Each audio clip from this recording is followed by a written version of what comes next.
This Ronaldo Mode PPG doing a mechanical final for remodel residential. And I've posted numerous videos about this one, but kitchen exhaust duct cannot be flex. It's got to be hard duct, cannot be flex.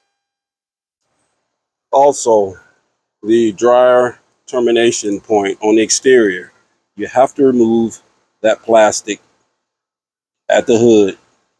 That's for your dryer exhaust duct on the exterior.